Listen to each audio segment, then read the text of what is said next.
Welcome, everyone, to China True Story. I'm Leo, and I'll be guiding you through today's story. And I'm Sophie. Okay, so for this deep dive, we're looking at a really, a deeply tragic case from China back in 2014.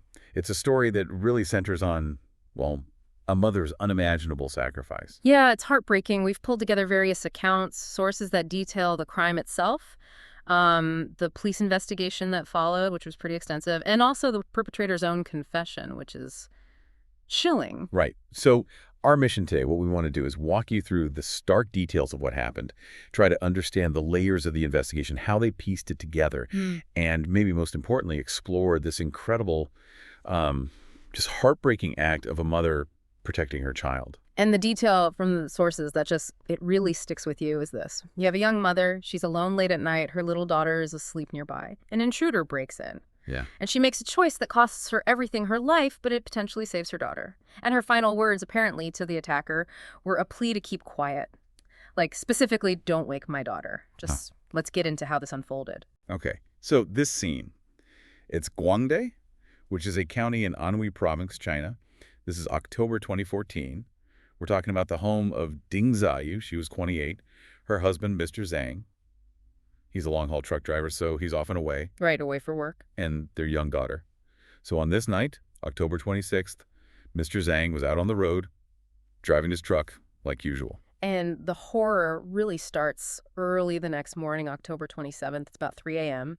Mr. Zhang gets this frantic call from a relative, a close female relative living nearby. The source uses a term otu, which could be an aunt, maybe mother-in-law. But someone close by. Exactly, someone nearby. And the message is just devastating. The little girl had woken up, couldn't find her mom, and had gone crying next door to this relative's house. Oh, wow. So naturally, Mr. Zhang must have just panicked. He tries calling his wife, can't get through. Right, no answer. So he turns his truck around immediately, drives through the night, just heading straight home. He gets there around 4 a.m., and you can imagine his fear just skyrockets almost instantly. He walks in, and the first thing he sees, his wife's phone, sitting there. On the dining table. Yeah, why would she leave without her phone? That makes no sense. So he starts searching the house, obviously frantic. And that search leads him downstairs to the bathroom.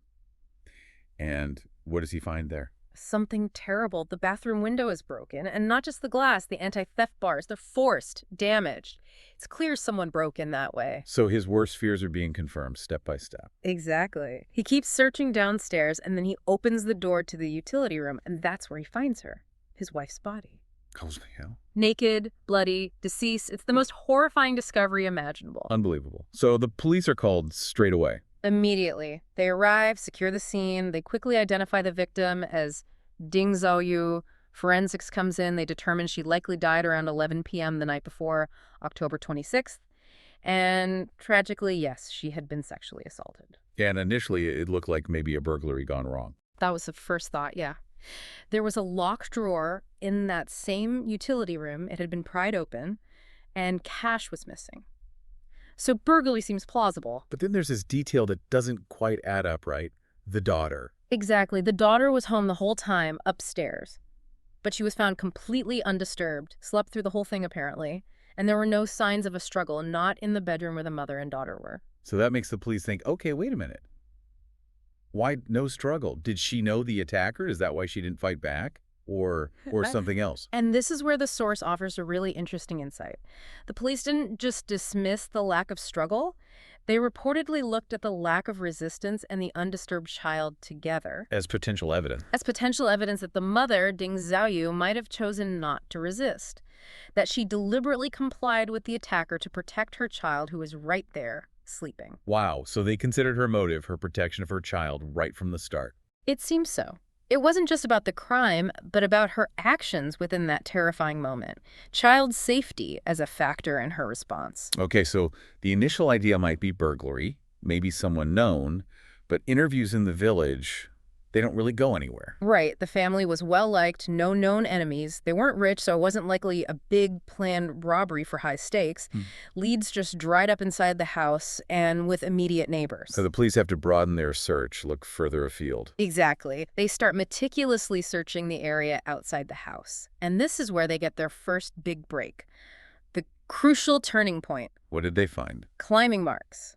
On a big iron gate right next to the house. It looked like someone had scaled that gate to get into the alleyway that led around to the back, maybe towards that bathroom window. Okay, so that's the entry route. Potentially. And right near those climbing marks, they find something small, easy to miss, but incredibly important. A half-smoked cigarette butt. Cigarette butt. Okay, how does that become the key? I mean, people drop cigarettes. DNA, that's the key. They test the butt, and the DNA from the saliva on it matches male DNA found on the victim. Wow, okay, direct link. Direct link. And the brand of cigarette was interesting, too. It was local, but according to the source, it was a brand more commonly smoked by migrant workers, people maybe working temporarily in the area, not necessarily the long-term village residents. So that widens the suspect pool again, shifts the focus away from just the immediate community. Absolutely. It changes the direction of the investigation. Now they're looking for potentially an outsider. Okay, so they have DNA, they have a cigarette brand. How do they connect that to a person? This is just solid police work. They start checking nearby shops, corner stores, anywhere that sells that specific brand, and they find a small supermarket that has surveillance cameras. Bingo. They start reviewing the footage, and they find it. Evening of the murder, October 26th, 8:24 p.m. There's a man on camera buying that exact brand of cigarettes. Did you look suspicious? Nervous. Apparently not. The source says the purchase looked totally routine, like he was probably a regular customer. So the police think, okay, let's check earlier footage. Good idea. And they find the same guy just a few days before, October 23rd, buying cigarettes again. And this time, crucially, they can see which way he walks when he leaves the shop. Ah, so they can track his path. Exactly.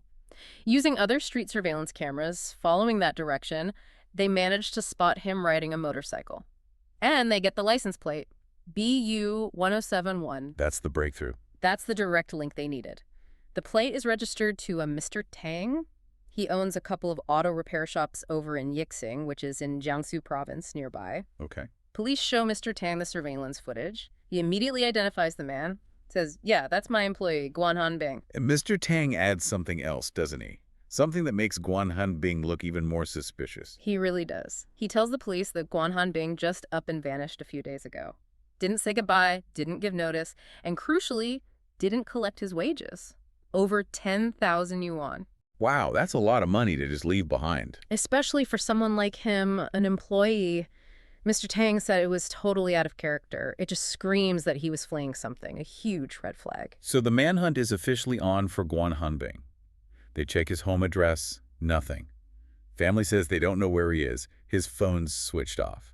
He's gone dark, so the police start digging into online records. They find a recent hotel stay, but it's way down south in Guangzhou, a huge city. So he traveled far. Very far. Then they find more recent activity, internet cafe logins in Shenzhen, which is even further south near Hong Kong. Okay, so he's still using public internet cafes. That's trackable. Exactly. That's their lead. They figure out which internet cafe he last used in Shenzhen, and they stake it out. They wait. Patience pays off. It does.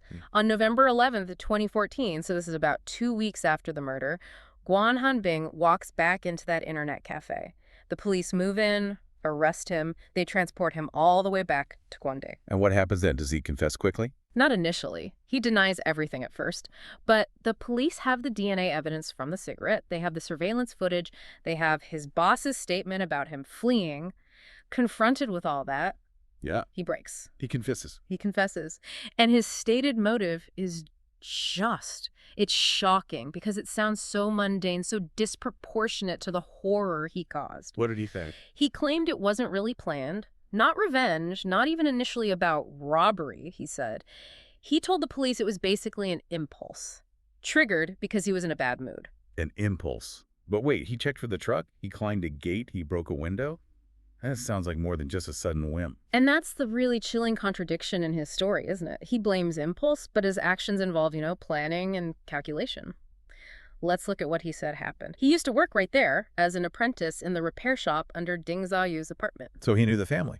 Knew the family, knew Mr. Zhang was a truck driver, knew his schedule, or at least knew that if the truck wasn't there, Mr. Zhang was likely away. He specifically checked for the truck that night. Okay. So October 26th. He says he's in a bad mood. Why? He claimed there was an argument at home between his wife and his mother-in-law. He'd been drinking some alcohol with his brother-in-law, drove him home. And then didn't want to go back to his own place. Said he didn't want to face the tension, so he just drove around, bought those cigarettes we know about.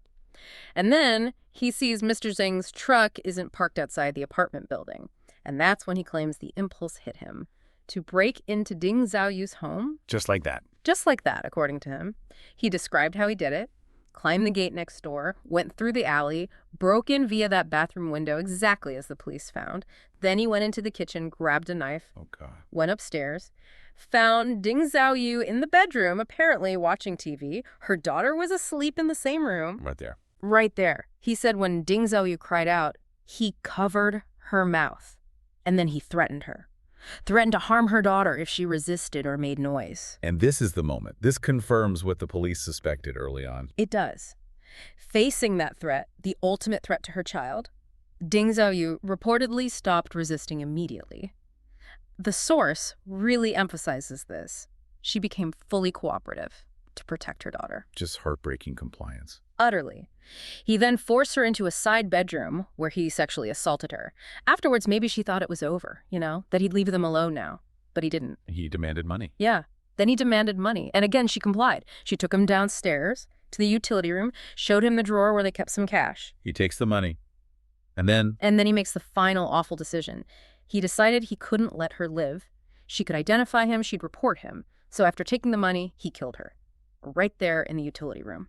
And it's here, in these final moments, that we hear about her last words. Yes. The source and accounts of the case confirm this detail. As he was attacking her, about to kill her, her last words, whispered to him, were, "Keep it down, don't wake my daughter." Just, even then, even facing death, her only thought was protecting her child's peace, her child's sleep. It's almost impossible to comprehend that level of selfless focus. Yeah. In the midst of pure terror and violence against her, her priority remained her daughter, an incredible, tragic act of maternal protection. So Guan Hanbing fled after that, headed south, tried to disappear. Tried to disappear, but the police work was just too good. That cigarette butt, the DNA match, the surveillance footage tracking, the license plate, the boss's report about him fleeing, it all connected. They built the case piece by piece. Relentlessly. It led them straight to him in that internet cafe in Shenzhen. He was arrested, brought back, he confessed. And the outcome. He was found guilty, sentenced to death for intentional homicide. That was June 11th, 2015. Yeah. And the source makes a point to note that despite his claim of impulse, he had so many chances to stop. Breaking in, confronting her, the assault, taking the money, the final act. At every single stage, he could have made a different choice. But he didn't. It's such a difficult story to process, a tragedy really driven by one person's terrible decision, fueled by whatever darkness was in him, this claimed impulse. But it's forever marked, isn't it, by the victim's incredible courage. Ding Zhaoyue's absolute focus on her child's safety above everything else. It really makes you think, doesn't it? As you listen to this, what stands out most to you? Is it the police work, the speed and precision of tracking him down from basically a piece of trash, a cigarette butt? Or maybe it's the terrifying randomness of it, the idea that a bad mood could be the trigger, the supposed trigger for such horror. Or is it just that profound, heartbreaking strength that Ding Zhaoyue showed, her focus in those final, terrible moments? The source highlights those multiple chances Guan Hanbing had to stop. What does that tell us about that line between a fleeting bad thought, an impulse, and deliberate repeated actions? The devastating cost when someone chooses to act on that impulse, not just once, but again and again. And maybe think about that stark contrast, the sheer chaos and brutality of the crime, the break-in, the assault, the murder, the robbery, and then, set against that, the victim's final words.